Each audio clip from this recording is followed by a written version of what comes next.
I'm Roger. And I'm Adam. And welcome to another one of RC Street Shop's how-to videos. What are we how-toing today? Today we're how-toing how to change your shock fluid. A regular maintenance thing. And a very common question here in the shop. Very, very common.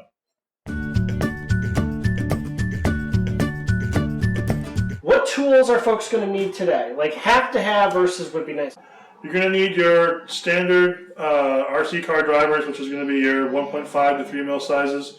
You're going to need a towel, probably some Windex to clean your shocks off with. You're going to want something like this, like some kind of a plastic bottle or a container to put your dirty shock fluid into. Okay. And you're going to need shock fluid, whatever weight you're running right now. Now, most cars are at 30 to 35. But it's going to vary quite a bit. Yeah, exactly. We'll get into a little more about that stuff while we're doing the how-to.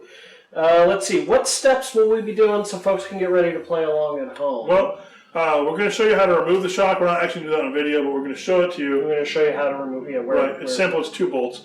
And then we're going to go through disassembling the shock, getting the spring hat off, all that stuff. So you have just a shock.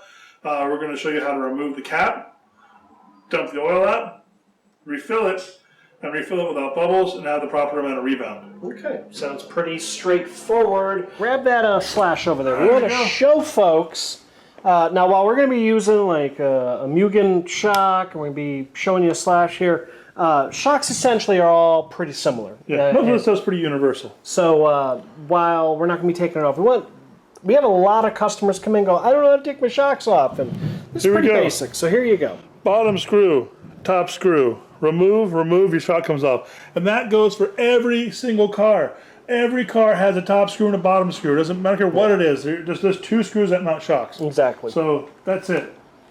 All right. Let's get the business now. So we take that shock off and you have something like this. Like this, right. So you want to disassemble your shock as 2 pieces. Pull your spring back, pull your spring seat off, slide it out of this little groove. Mm-hmm. Your spring is loose, your shock's ready to go. There you go. Pretty simple. Now, next, what you're going to want to do is once you have your shock there, you're going to want to remove the cap, because that's where the fluid is held, is inside the body. So you unscrew the cap,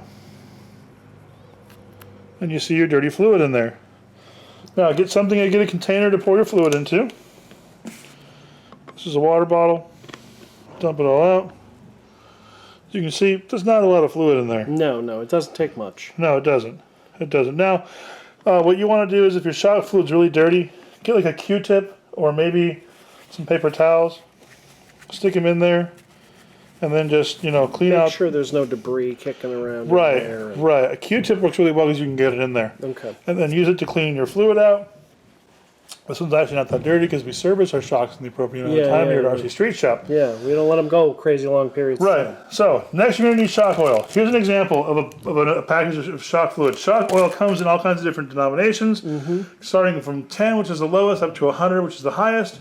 And it goes 10, 15, 20, so on. What that does is the higher the number, the thicker the fluid, the more damping you have. Yeah. We'll get into that in another video about shock setup and things like that. Yeah. Right now we're just showing you how to maintenance them. So here you have some 45 weight oil. Because that's what was available on the tech bench when we started the video. Doesn't mean it's right. It's just what was available. So what you want to do is move the piston all the way down in the shock and fill it up about halfway. Okay. Then once you have it filled up halfway, exercise the piston up and down. Don't go above the fluid level, and rotate the piston. Move it up and down. What you're doing is you're getting rid of the bubbles in there. Then what you're going to do, you set it somewhere straight up. Let it sit for about 10 minutes. All right. 10 minutes starting now. All right, it's been 10 minutes. Okay, now that you've had this sit for 10 minutes, what's happened is all the bubbles, the tiny bubbles you couldn't see, and they all collected together and made one big bubble. So exercise it again, just to make sure there's no more bubbles in there. Then, once again, put the shock down at the bottom and fill it the rest of the way up. So we're going to go, and there we go. So get it right to the top. Yeah, but now I'm noticing that you did it so that it concaves down, not concaves up over. Right. That is the right amount of fluid. Okay. Once again, exercise the piston. Not all the way to the top, but exercise it because you're going to have bubbles in there again. I was also going to point out to the viewers, because I'm seeing it, is when he pushes that piston up, you see how that bubble goes from being sunken down to being sunken up? That's why you don't want to go over, otherwise it's going to spill out. So, well, spilling's not that big of a deal right now, but you just want to, you want that concave shape because when you go to install the spring. So now, 10 minutes again. I'm going to put a spring here. All right. Setting timer and now. Okay, been 10 more minutes. All right, so now, you can see this is a lengthy process. Yeah. You're going to put a good half an hour into a shock. So put a good hour aside to do your shocks. Now that we have this like this, now that we've got all the air out, you can see, as we mentioned before, that concave shape. That's important because what you want to do is move the piston about 3/4 or halfway up, and then take your cap, stick it on, and slowly screw it on. Now what I'm going to do, these Mugen shocks have a bleeder hole. Not all shocks have that, but as you tighten it down, fluid's going to come out of the bleeder hole. That's what you want. Yeah. Now, if they're say these are tracks or shocks, they know the bleeder hole. What's going to happen to it? It's going to come out the bottom. Okay. So and that's normal. Right. The bleeder hole just means it's a higher quality shock. It makes it easier to build. Okay. So now that we've tightened these down, get them snug. You don't want the cap to come off. Pull these down, push it up, and we have some rebound. Now you want this to come out whenever you do it. Once again, in, moving out at that rate, that's what you want. That means the shock is properly built. You always want a little bit of rebound. Unless, now the only time this doesn't apply is in non-bladder shocks, which are an entirely different way. And be a whole different video. Whole different thing. So those usually are only on like some of the 10-scale comp cars. Not a common thing. Yeah. And there we go. There you go. Oh, don't forget, I shouldn't have to remind you guys, clean your shock off. Clean off the fluid. Yeah. Because this stuff that attracts dirt, and that just, makes a mess. Yeah. And then there's no point in having a dirty shock that you just cleaned all the fluid out of. Exactly. And that's it. All right, yeah, you put your spring back on, you put your cap back on, and you're good to go. Why is changing the shock oil important? Dirty shock fluid is going to wreck your shocks. Yeah. It's just not good. I mean, as it gets old, it doesn't work like it does when it's new. It might sound like it. It sounds obvious, but you think so. Change your shock fluid, like we mentioned. Do it. Remember how old your car is. See how dirty it is, and that will kind of give you a clue on how often you should do it. But it is something that's part of the regular maintenance on your RC car. It's not going to keep you from going out and playing if you never do it, but it will wear your shocks out faster, and it's just part of taking care of your stuff. You paid a lot of money for these things, so take care of them. Yeah, stuff's not cheap. Right. And if you're a younger hobbyist, hey, it'll teach you some responsibilities.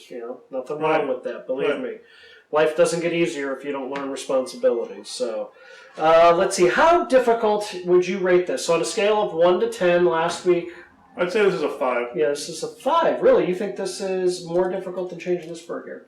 Definitely. Because you got to figure out, so when you do this for your first couple times, it's going to be very hard to get all the bubbles out. Yeah. And then it's also going to take some time to learn how to get the appropriate amount of fluid in there. So when you tighten the shock down, you don't hydrolock the shock, or you don't have enough, or you don't put enough fluid in there, don't have enough rebound. I mean, shock building is an art. Yeah, and again, like last week with putting in the spur gear in our last how-to video, you make it look deceptively easy. He has done this a long time. He has a lot of experience in the hobby. So by touch, by sight, by feel is something you're doing at this point without even thinking. Right. And just remember this. With building shocks or filling shocks up, you can ask 10 people and get 10 different answers. There's no right way to do it. Yeah. There are definitely wrong ways to do it, but there are a lot of different right ways. So check out other videos on there and how other people do it. I mean, you'll learn what suits you the best. Okay.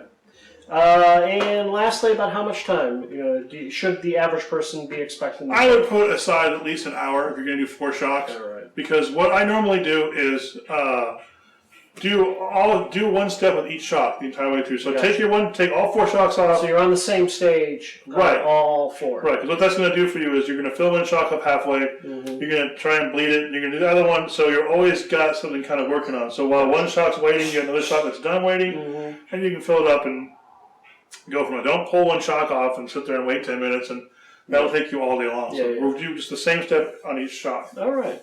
Let's see. I think that's going to do it for this how-to video. If folks are in the Southern California area and they want to come in and pick our brains and get some tips, advice, or buy a car or drone or whatever, where can they do that? RC Street Shop, 5521 East Spring Street, Long Beach, California. All right. And if they can't come to us physically because they're on the other side of the country, another part of the world, is there a phone number they can give us? 562-425-9000. Yes. And if you're shy, you don't want to speak words into the phone, info@rcstreetshop.com. We are also on social media. Twitter, we are at RC Street Shop.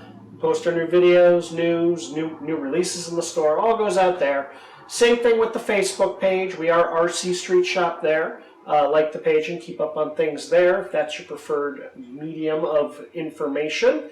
Let's see. We also, what am I forgetting? Oh, videos, YouTube. You're watching this video right now. Obviously, we got content galore coming at you. We'd appreciate if you'd like the video, but more importantly, we need you to subscribe! Hit that subscribe button. Spread the word. Share this with the other RC enthusiast friends. We would appreciate it. And we'll see you in the next how-to video.